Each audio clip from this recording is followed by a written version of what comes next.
Hey guys, Sundown Rider here. This is gonna be my chapter review to My Hero Academia, or My Hero Academia 168, or Boku no Hero Academia 168, Aoyama's eccentricity. Now, on another day, I think I would have probably disliked this chapter.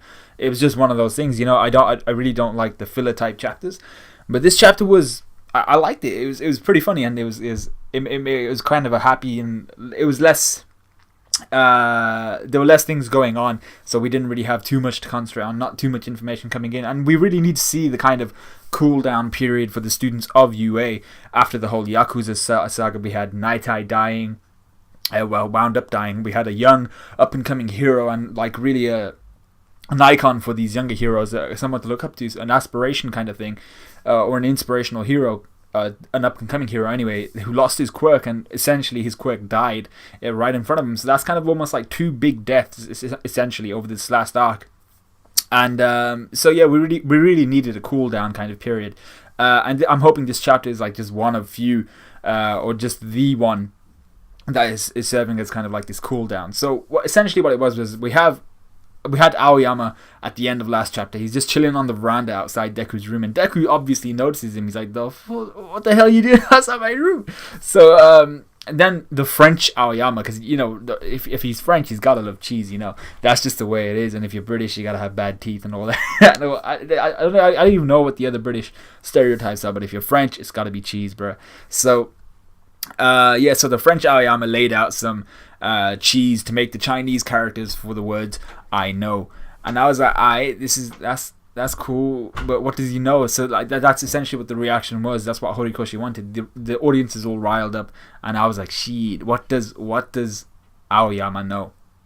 So we fast forward to the next day, and you see Deku kind of realizing that he doesn't really know Aoyama very well. He doesn't. All he knows about him is that he is capable of heroics if the time calls for it. I think I've forgotten who it was that was telling him about it. I think it was Kirishima or something like that. Or was it our boy Glasses president guy?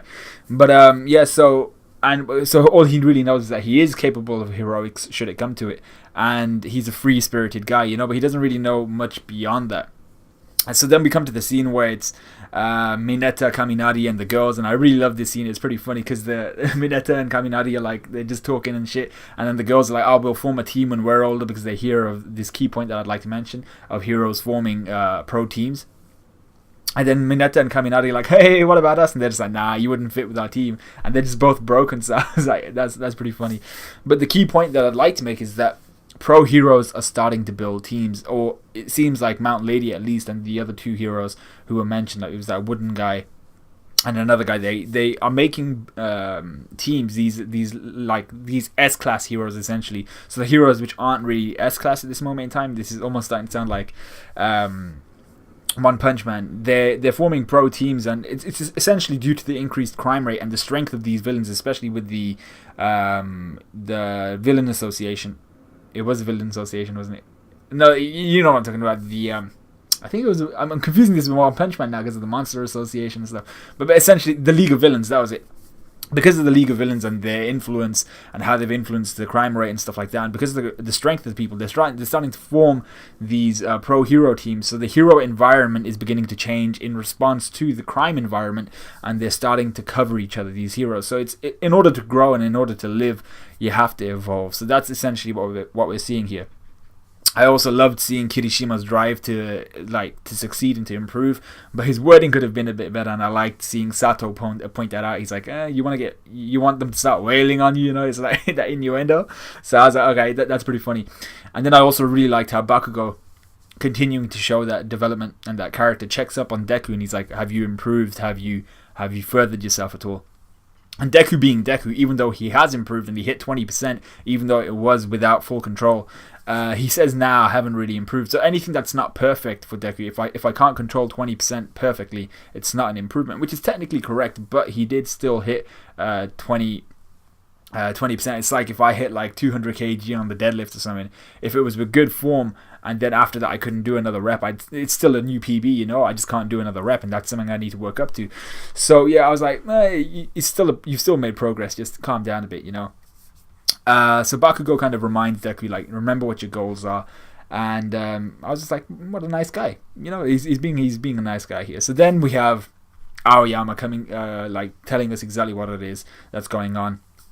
So when this part when Aoyama fires his naval blast through that block of rock, I thought he was telling Deku that he kind of wanted to butt sex him a bit. You know, that was just weird. He just stood there and he's like, and I was like, whoa, what's going on here, bro?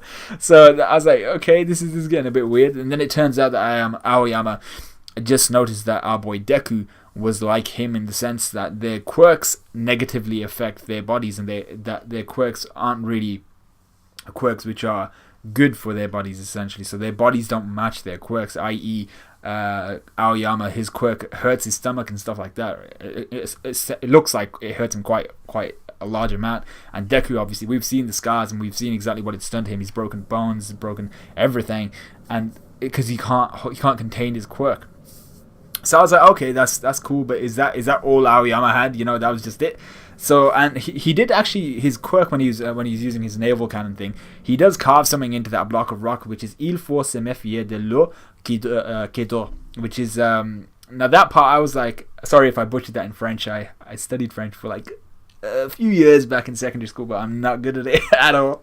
So so essentially what it translates as, probably word for word, this is what Google said anyway, is beware of the water that sleeps. And then obviously my boys on the manga stream comments and Reddit, it's essentially the English term. I think the English equivalent of that is still waters run deep, which is essentially what's on the surface of something, or on the surface of someone, may not be a true representation of someone or something beneath the surface. So i.e. the surface is kind of the surface is just there, it's just at the top, and the true danger runs beneath, you know. So but I was confused about this. I was like, what could this mean, or was it just part of the gag? You know, I think it might have just been part of the gag, because then you see Aoyama's serious face and you realize that Aoyama has in fact just shit himself. So yeah, and then they all just lived happily ever after that. That was the end. So I was like, alright, cool chapter.